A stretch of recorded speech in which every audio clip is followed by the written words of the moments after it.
All right. Hello, AMCers. Love the show. I just watched Interview with the Vampire. It's a classic to watch, but I believe that Bram Stoker's emotional rendition of Dracula was the start of vampires' fall from scariness and making them into famous or infamous characters. Now, with True Blood and Twilight making love stories and Dracula Untold starting a monster cinematic universe, vampires have lost their bite.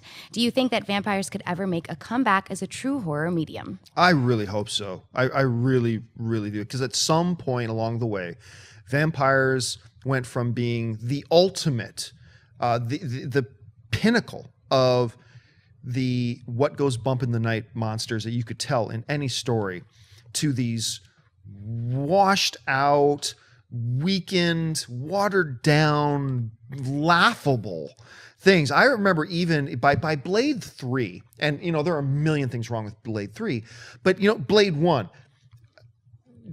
vampires are formidable. And if Blade ain't there, that's it. You're done, right? By Blade 3, vampires are so easily beaten by anybody at any time. Then, of course, your Twilight stuff, your True Blood stuff. No, vampires are really loving, sparkling, romantic creatures. The last great vampire movie I saw was Lost Boys. To me, that was like the last great vampire movie I've seen. I would love for them. And that's part of the reason I was so excited about Dracula Untold. I thought, oh yeah. And you got Luke Evans in there talking about really good actors paired up with what could be a great role for them and ruining it. You had Luke Evans in there. They're going to get Dracula back, baby. They're going to get vampires back. Bummer. Yeah. Not so much. Will they? I think they will. I think at some point, some studio is going to roll the dice on a 30 Days of Night. I'll take it back. Right. 30 Days of Night is the last great one. Lost Boys well before that.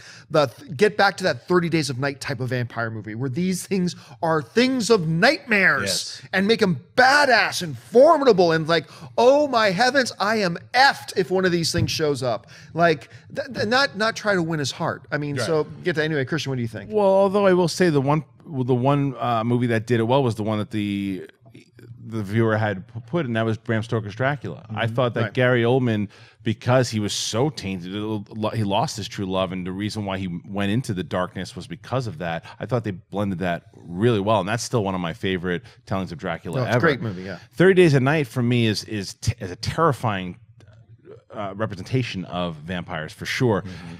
And Twilight, absolutely. Taking your cracks at Twilight is just it's fun to do, and I think it deserves it sometimes because it does turn. Oh, look, he's just sad. You know, he's just sad, and it's like they're not menacing until they're fighting each other, and then when you finally get the reward of them all dying, it's just a dream anyway. And it's like all that stuff was it piled on to overexposure. Right. It needs a break, is what it needs. It needs, but it's not going to get a break because Vampire Hunter and all this. Because there's always the Vampire Academy. You start putting all these things. Right, exactly, and you keep putting all these different stories with vampires, and it's like, oh, here comes another vampire story. It won't happen. But what needs to happen is a 5-year break of no vampires at all, and then when they come back, you go, oh, I haven't seen a vampire movie in a while. I'll say this, like, if you haven't seen it, it's a film that came out a little over 20 years ago. It's called Near Dark. It was directed by Catherine Bigelow. It had Lance Henriksen, Bill Paxton.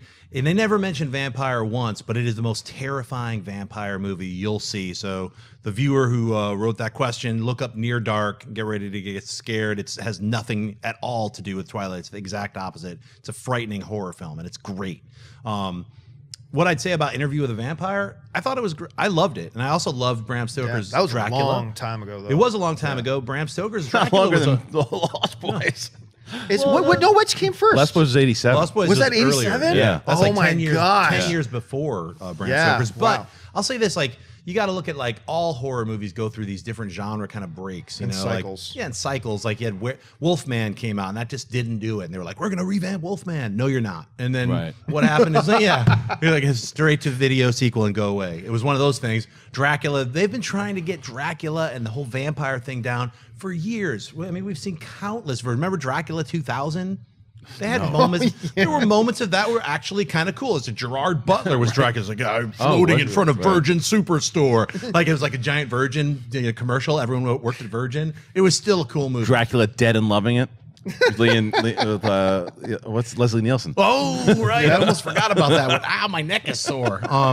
Look, you're going to get Dracula movies, and you're going to get Dracula Untold, unfortunately. So I'm looking forward to them actually making a really horrifying Dracula movie. I've written a script. There's a lot of people who can make scary movies. We just have to wait till they happen. So. Hey everyone, if you liked this video, click that thumbs up button and make sure to subscribe to our AMC Movie News YouTube channel. It's free and helps you stay up to date with all the latest movie news, as well as our daily AMC movie talk show. Also, make sure that you follow us on Facebook and Twitter to stay up to date with all of our special promotions, contests, and prize giveaways.